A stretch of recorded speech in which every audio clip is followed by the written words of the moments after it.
Hello student, uh very welcome to my channel sunshine Urdu. अब हम करने जा रहे हैं 9th का geometry maths 2 problem set 1 question number 10। ठीक है, तो क्वेश्चन नंबर 10 देख लेते हैं क्या दिया है। Draw a labelled figure showing information in each of the following statements and right the antecedent and consequent. तो यहाँ पे जो क्वेश्चन दिए गए हैं, जो स्टेटमेंट दिए गए हैं, उसके ऊपर आपको एक लेबल फिगर बनानी है, फिगर ड्रॉ करनी है, और उसके बाद में आपको उस स्टेटमेंट का क्या करना है, एंटीसीडेंट लिखना है, कॉन्सिक्वेंट लिखना है। एंटीसीडेंट मतलब क्या, गिवन पार्ट है ना। कॉन्सिक्वेंट मतलब क्या फाइंड आउट करना है या क्या प्रूव करना है, वो वाला पार्ट। तो यहाँ पे देखो क्वेश्चन दिया है, 2 इक्विलेटरल ट्रायंगल्स आर सिमिलर। तो हमको 2 इक्विलेटरल ट्रायंगल यहाँ पे क्योंकि फिगर बनानी है, 2 इक्विलेटरल ट्रायंगल बना लेते हैं। इक्विलेटरल ट्रायंगल किसे कहते हैं, ऐसा ट्रायंगल जिसके तीनों साइड्स इक्वल हो, उसको कहते हैं equilateral triangle.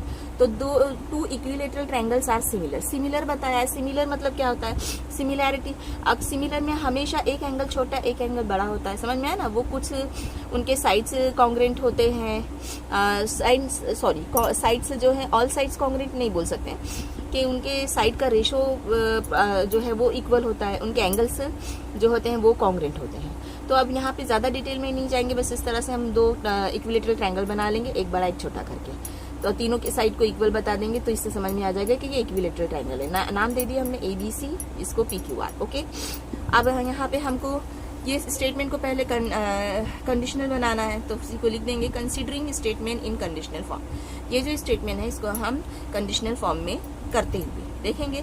If 2 triangles are, देखो यहाँ कह दिया 2 इक्विलेटरल ट्रायंगल आर सिमिलर, तो हम उसको कंडीशनल इफ में बना रहे, इफ देन करके। तो इफ 2 ट्रायंगल्स आर इक्विलेटरल, तो क्या कंडीशनल फॉर्म बनेगा कि अगर 2 ट्रायंगल जो है वो इक्विलेटरल होंगे, देन दे आर सिमिलर, तो वो एक दूसरे के सिमिलर होंगे। तो एंटीसीडेंट क्या बनेगा, इफ के बाद है ना, इफ के बाद वाला जो सेंटेंस है वो हमारा एंटीसीडेंट, और देन के बाद वाला जो है वो होगा हमारा क्या, कॉन्सिक्वेंट है। ओके, तो फिर देख लेते हैं एंटीसीडेंट क्या है यहाँ पे। 2 ट्रायंगल्स आर इक्विलेटरल, क्या लिखेंगे, 2 ट्रायंगल्स आर इक्विलेटरल। या फिर और करके हम क्या लिख सकते हैं, इस तरह से, क्योंकि हमारे पास ट्रायंगल्स के नेम है, फिगर भी है, तो triangle ABC and triangle PQR are equilateral triangle, ऐसे भी लिख सकते हैं, ऐसे भी लिख सकते हैं। ठीक है, अब उसके बाद में इसका हम क्या लिखेंगे, एंटीसीडेंट। एंटीसीडेंट तो हो गया, सॉरी, कॉन्सिक्वेंट लिखते हैं।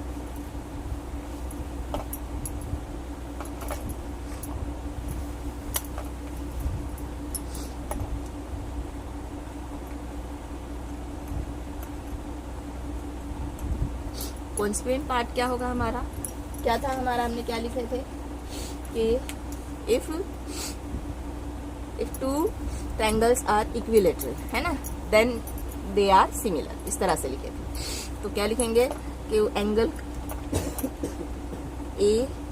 Triangle ABC is similar to triangle, क्या था दूसरे ट्रायंगल का नेम, मैं एक बार टेक्स्ट बुक में देख लेती हूँ।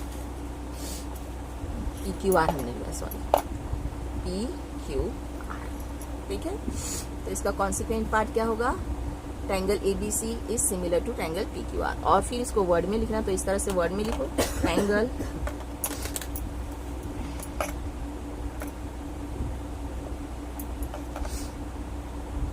Triangles are similar.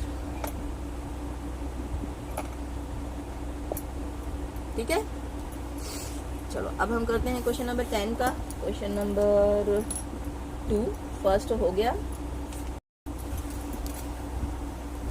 अब हम करते हैं क्वेश्चन नंबर 10 का। Question number 2, if angles in a linear pair are congruent then each of them is right angle. ठीक है, तो यहाँ पे कंडीशनल फॉर्म में हमको स्टेटमेंट दिया हुआ है, उसकी फिगर बना लेते हैं कि if angles in a linear pair are congruent. Linear pair angle किसे कहते हैं, एक ही लाइन पे जो एंगल्स बनते हैं।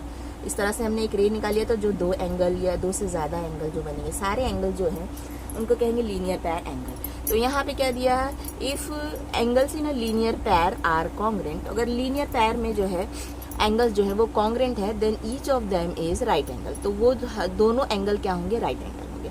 अगर एक लीनियर पेयर में जो 2 एंगल्स होंगे वो क्या होंगे, कॉन्ग्रेंट होंगे, मतलब ये जितना है उतना ये होगा, तो ये दोनों एंगल जो है 90 डिग्री के होंगे। तो एंटीसीडेंट लिखना है इसका गिवन पार्ट। एंटीसीडेंट मतलब गिवन पार्ट क्या होगा अगर हमारे पास क्वेश्चन है तो, कि angles in a linear pair are congruent, ये अपने को गिवन है। इफ के बाद वाला जो है वो हमारा एंटीसीडेंट होता है। Angles in a linear pair are congruent, वो उतार दिया हमने। या फिर इस स्टेटमेंट को इस तरह से लिख सकते हैं कि ये दोनों एंगल्स कॉन्ग्रुएंट, ठीक है। फिर कॉन्सिक्वेंट क्या है, प्रूफ क्या करना होगा स्टेटमेंट में, तो देन के बाद का जो स्टेटमेंट है वो कॉन्सिक्वेंट होता है, ठीक है। क्या है, each of them is right angle, ये उतार दो। या फिर इस तरह से लिखो कि AD, ये जो दो एंगल्स हैं ये दोनों एंगल 90 डिग्री या सेपरेटली लिखो ADC इज 90 डिग्री और CDB इज ऑल्सो 90 डिग्री। जैसे समझ में आए वैसे ऐसे लिख सकते हैं, ऐसे लिख सकते हैं, ऐसे लिख सकते हैं, ठीक है। चलो अब हम करते हैं क्वेश्चन नंबर 3, क्वेश्चन नंबर 10 का क्वेश्चन नंबर 3। अब हम करते हैं क्वेश्चन नंबर 10 का क्वेश्चन नंबर 3, ठीक है। देखते हैं, ये कंडीशनल फॉर्म में ही है statement. If the altitudes drawn on the two sides of a triangle are congruent then those two sides are congruent. Figure बना लेंगे सबसे पहले, क्योंकि क्वेश्चन में हमें दिया था फिगर बनाना है। एक ट्रायंगल ड्रॉ कर लेंगे, उसके दो एल्टीट्यूड्स ड्रॉ कर लेंगे। एल्टीट्यूड किसे कहते हैं, कोई भी ट्रायंगल में उसके वर्टेक्स से जो उसके अपोजिट साइड में जो स्ट्रेट लाइन ड्रॉ करते हैं उसको कहते हैं एल्टीट्यूड। तो दो एल्टीट्यूड ड्रॉ करना है, यहाँ से मैंने ड्रॉ कर लिया, यहाँ से आप कहीं से भी ड्रॉ कर सकते थे, यहाँ ये दो ड्रॉ कर सकते हैं, या फिर ये इस तरह से जैसे मैंने ये दो ड्रॉ किया, कोई भी दो ड्रॉ कर लेना है आपको, ठीक है। ये हमने ड्रॉ कर लिया। उसके बाद में हमने ट्रायंगल्स के नेम दे दिए, एल्टीट्यूड्स के भी नेम देने पड़ेंगे। हमारे पास वर्टेक्स का नेम तो है, बस यहाँ पे जहाँ पे वो एल्टीट्यूड है ये इस वर्टेक्स से इसके अपोजिट साइड में, तो इसको नेम दे देंगे हम M, इसका भी नेम दे देंगे हम M, ठीक है। अब देखते हैं एंटीसीडेंट हमारा क्या होता है। इफ के बाद का सेंटेंस उतार लिया पूरा, क्या दिया क्या है, इफ द एल्टीट्यूड्स है ना drawn on the two sides of a triangle are congruent, तो वही उतार लेंगे altitudes drawn on the two sides of a triangle are congruent। हाँ, अब उसके बाद में कॉन्सिक्वेंट क्या लिखेंगे, देन के बाद का sentence those two sides are congruent, क्या लिख देंगे, those two sides are congruent, ठीक है। फिर ये मैंने क्या लिखा है, तो ये थोड़ा हमारा जो है हम इस तरह से भी लिख सकते हैं, और फिर उसके बाद में हम एक्स्ट्रा भी लिख सकते हैं इस तरह से, या फिर हम इसको फिगर ड्रॉ करके वर्ड में नहीं लिखना चाहें क्योंकि हमारे पास फिगर है तो फिगर ड्रॉ करके भी लिख सकते हैं। तो अगर हमें फिगर ड्रॉ करके लिखना है तो क्या करेंगे, altitudes drawn on the two sides of a triangle are congruent, तो इन ट्रायंगल ABC लिखेंगे, एल्टीट्यूड्स के नेम लिखेंगे। CN एक एल्टीट्यूड है जो कि किस पे, AB पे ड्रॉ है ना, AB पे परपेंडिकुलर, तो वो लिखना पड़ेगा हमको। और ये भी बताना पड़ेगा कि AMB जो है वो इस तरह से एक ही लाइन पे पॉइंट्स है। सेम इसी तरह से BM is perpendicular to AC बताना पड़ेगा, और फिर AMC एक ही लाइन पे पॉइंट्स है, यानी क्या ये लीनियर पॉइंट्स है।